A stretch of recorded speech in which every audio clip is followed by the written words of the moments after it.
Okay, chapter 2.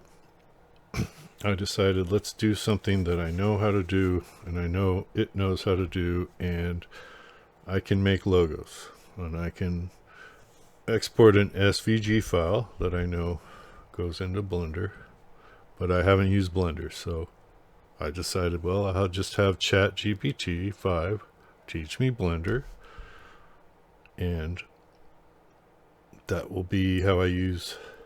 Now, I've been making logos forever, probably since I was a kid. Not everybody can logo, so I just keep it up. Luckily, I was given this nickname in college, and I was DJing, and these sets of letters are just great for tag, graffiti, logos, anything. Everything worked out so good, so I've just gone with it. So making like a custom logo almost every time I make a DJ video in Decentraland so far. I made 5 or 6 this year.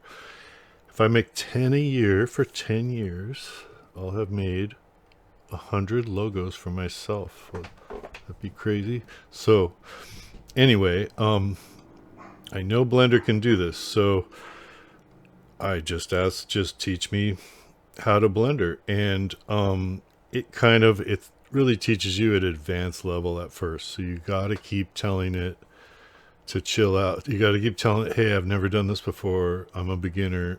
Slow it down. And where is it? It'll just tell you, oh, materials, object, snap, or whatever. I don't know, mesh. And then that you have no idea where these places are, these buttons are. So I've had to go. Took almost like a day, half a day at least, of that talking to ChatGPT, like trying to make it easier. And so you just got to work like that. You just got to work with it.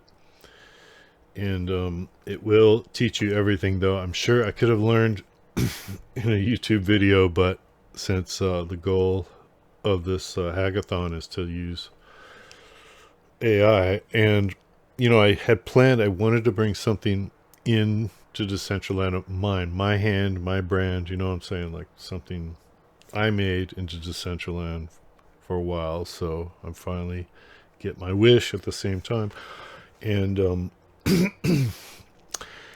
so I wanted a big statue, something to go with the tombstones theme, graveyard theme. And then I also wanted to make ghosts.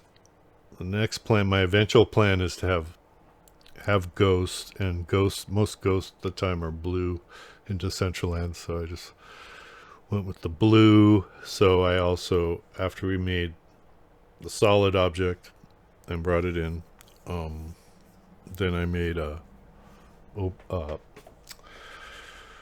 opacity object, and I made it 3D at first. I think flat. I like the flat better for some reason. And for flying around or something, I just think that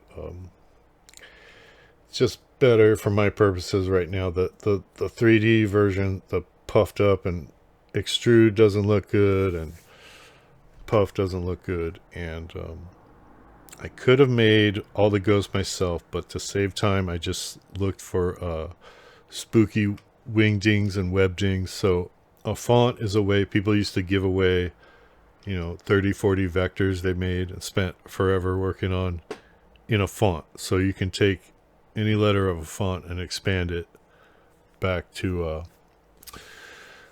its points. And work with it and play with it, and it always resizes. A vector object is a font can be massive statute. It's all the same in vectors.